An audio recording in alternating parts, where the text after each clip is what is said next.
এটি একটি 6 বছরের বালক সের্গেইয়ের বাস্তব জীবনের গল্প, যে দ্বিতীয় বিশ্বযুদ্ধের সময় জার্মানির বিরুদ্ধে লড়াই করেছিল। এই গল্পটি দ্বিতীয় বিশ্বযুদ্ধের সময়কার। একদিকে ছিল জার্মান বাহিনী আর অন্যদিকে ছিল সোভিয়েত ইউনিয়ন। এমন পরিস্থিতিতে একটি গ্রামে একটি বাড়িতে যেখানে 6 বছরের সের্গেই ঘুমাচ্ছিল, হঠাৎ কেউ দরজায় নক করে। সে দরজা খুলে দেখে তার পাশের বাড়ির এক আন্টি দাঁড়িয়ে আছেন। সের্গেই জিজ্ঞাসা করে, আমার মা আর ভাই কোথায়?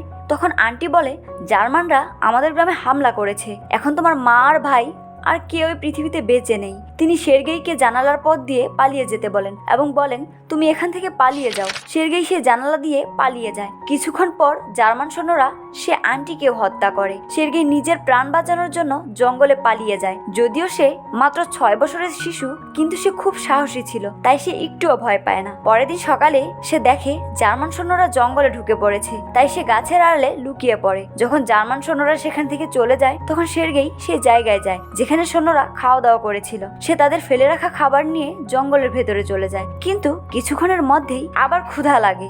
জঙ্গলে তার সামনে গাছের পাতা ছাড়া কিছুই নেই, তাই সে পাতা খেতে শুরু করে। এরপর সে জঙ্গলের ভিতর দিয়ে এগোতে থাকে। কিছু দূর যাওয়ার পর বোমা বিস্ফোরণ ঘটে। আসলে জার্মান বাহিনী আবার হামলা চালিয়েছে, কিন্তু সের্গেই ভয় পায় না। সে একটি কাঠের ডাল তুলে নিয়ে বলে, কেউ যদি আমার কাছে আসে আমি তাকে মেরে ফেলবো, আমার কাছে বন্দুক আছে। আসলে সে একটি ছোট্ট শিশু, সে নিজের পুরো পরিবার হারিয়েছে। সে জানে জার্মানরাই তার পরিবারকে মেরে ফেলেছে, তাই সে তাদের বিরুদ্ধে লড়তে চায়। এরপর চলতে চলতে এক সময় সের্গেই একটি জায়গায় গিয়ে ঘুমিয়ে পড়ে। ঠিক তখনই রাতের বেলা বৃষ্টি শুরু হয়। সের্গেই খুব পিপাসার্ত ছিল, তাই সে বৃষ্টির ফোঁটা খেতে শুরু করে। আসলে গত 2 দিন ধরে সে কিছুই খায়নি, তার শরীরে আর চলার শক্তি ছিল না, তাই সে সেখানেই অজ্ঞান হয়ে পড়ে যায়। তখন সেখানে কিছু সৈন্য এসে পৌঁছে, কিন্তু এরা জার্মান সৈন্য নয়, এরা রাশিয়ান সৈন্য। তারা সের্গেইকে উদ্ধার করে তাদের ক্যাম্পে নিয়ে যায়। সেই ক্যাম্পে একজন কমান্ডার থাকেন যার নাম নিকোলাই। তিনি সের্গেইকে তার পরিবার সম্পর্কে জিজ্ঞাসা করেন। সের্গেই জানায়, আমার আন্টি বলেছিল জার্মানরা আমার পুরো পরিবারকে মেরে ফেলেছে। এই কথা শুনে সবাই খুব মর্মাহত হয়, কারণ মাত্র 6 বছরের একটি ছোট্ট শিশু এত বড় শোকের মধ্যে দিয়ে যাচ্ছে। সের্গেই অনেক আহত ছিল, তাই তাকে চিকিৎসার জন্য এক নার্সের কাছে পাঠানো হয়, যার নাম ছিল কাতিয়া। যখন কাতিয়া সের্গেইকে দেখে, সে তখন তাকে অনেক পছন্দ করে। সে সের্গেইকে নিজের সন্তানের মতো যত্ন করতে থাকে। ধীরে ধীরে যখন সের্গেই ক্যাম্পে সময় কাটাতে থাকে, তখন সেখানে থাকা অন্য রোগীরাও তার খুব কাছের হয়ে যায়। সবাই সের্গেইকে খুব ভালোবাসে, এমনকি কমান্ডার নিকোলাও সের্গেইকে খুব পছন্দ করেন। তিনি প্রায় সের্গেইয়ের সঙ্গে গল্প করেন। একদিন যখন কমান্ডার নিকোলাই সের্গেইয়ের সঙ্গে দেখা করতে আসেন, তখন সের্গেই বলে, আমি আপনার বন্দুক দেখতে চাই। তখন কমান্ডার নিকোলাই তাকে নিজের বন্দুক দেখান। এরপর কমান্ডার নিকোলাই বাইরে যান, যেখানে নার্স কাতিয়া তার সঙ্গে দেখা করেন। আসলে এই দুইজন একে অপরকে পছন্দ করতেন, কিন্তু কখনো একে অপরকে নিজেদের মনের কথা বলেননি। কাতিয়া বলে, আমি চাই না যে আপনি সের্গেইকে এখান থেকে পাঠান। আসলে সের্গেইকে অনাথ আশ্রমে পাঠানোর সিদ্ধান্ত নেওয়া হয়েছিল। কাতিয়া বলে, আমি ওকে আমার সন্তানের মতো লালন পালন করব। তখন কমান্ডার নিকোলাই বলেন, এটা সম্ভব নয়, এখানে যুদ্ধের পরিবেশ চলছে, আমি চাই না একটা শিশুর প্রাণ বিপদের মধ্যে পড়ুক। অন্যদিকে সের্গেইকে দেখে যেন ক্যাম্পের সকলেই খুশি হয়। এই যুদ্ধের ভয়াবহ পরিবেশেও সের্গেই এমন এক শিশু যার উপস্থিতিতে সবার মুখে হাসি ফুটে ওঠে। কেউই চায় না সের্গেই এখান থেকে চলে যাক, সবাই তাকে খুব ভালোবাসে। পরদিন সকালে হঠাৎ জার্মান সৈন্যদের একটি দল ক্যাম্পের উপর আক্রমণ চালায়। ক্যাম্পের সবাই সাহসিকতার সঙ্গে লড়াই করে এবং ক্যাম্পকে শত্রুদের হাতে পড়তে দেয় না। এরপর কিছুদিন কেটে যায়। অবশেষে সেই দিন চলে আসে যেদিন সের্গেইকে অনাথ আশ্রমে পাঠানো হবে। কাতিয়া তাকে নিয়ে কমান্ডারের কাছে যান, কিন্তু সের্গেইকে যেতে দেখার মতো মানসিক শক্তি তার ছিল না, তাই তিনি কেঁদে সেখান থেকে বেরিয়ে যান।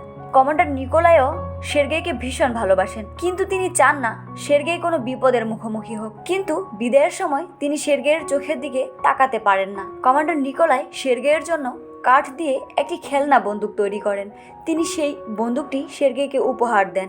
সের্গেইও এই জায়গা ছেড়ে যেতে চায় না। বন্দুকটি হাতে পেয়েই সে কমান্ডার নিকোলাইকে জড়িয়ে ধরে। এই মুহূর্তে কমান্ডারের মন পুরোপুরি গলে যায়। তিনি সের্গেইকে জিজ্ঞাসা করেন, তুমি কি আমার ছেলে হবে? সের্গেই সঙ্গে সঙ্গে বলে, হ্যাঁ। এখন সবাই জানতে পারে কমান্ডার নিকোলাই সের্গেইকে আইনিভাবে দত্তক নিতে চেয়েছেন। সের্গেই এখন এখানেই থাকবে, এটা জেনে সবাই খুশি হয়। পরদিন সকালে সের্গেই ঘুম থেকে উঠে দেখে সবাই মিলে তার জন্য একটি ড্রেস তৈরি করেছে এবং আর্মি বুটও দিয়েছে। সে সেগুলো পরে খুব খুশি হয়ে সবাইকে দেখাতে যায়। কিন্তু ঠিক তখনই জার্মান বিমান এসে আক্রমণ করে। তখন অনেক সৈনিক আহত হয়, কিন্তু ক্যাপ্টেন নিকোলাই কোনোভাবে সের্গেইকে বাঁচিয়ে ফেলেন। বিমান চলে যাওয়ার পর সের্গেই সবাইকে সাহায্য করতে চায়, সবার কাছে যায়, কিন্তু কেউ তার কথা শুনছে না। সে সে তখন ক্যাম্পের মধ্যে যায়, যেখানে আহত সৈন্যরা শুয়ে আছে, যেখানে এক সৈনিকের 2 চোখ নষ্ট হয়ে গেছে। তার বাড়ি থেকে তার জন্য একটি চিঠি এসেছে। সে সের্গেইকে জিজ্ঞাসা করে, তুমি কি আমার চিঠিটা পড়ে শোনাতে পারো?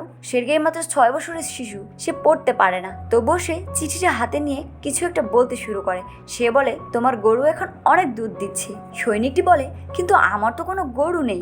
তখন পাশে থাকা আরেক সৈনিক বলে, ও যা বলছে শুনে যাও। এরপর সে চিঠিটা নিজের মতো করে বানিয়ে বানিয়ে পড়ে শোনায়। সবাই এতে হাসতে থাকে। যুদ্ধের এই ভয়াবহ পরিবেশেও একটু আনন্দের ছোঁয়া আসে। এইভাবে সের্গেইয়ের দিন কেটে যায়। সে এখন পুরোপুরি একজন সৈনিকের মতো জীবনযাপন করছে। এক সকালে সে সেভ করে। তখন একজন সৈনিক মজা করে জিজ্ঞাসা করে, তুমি কি ডেটে যাচ্ছ নাকি?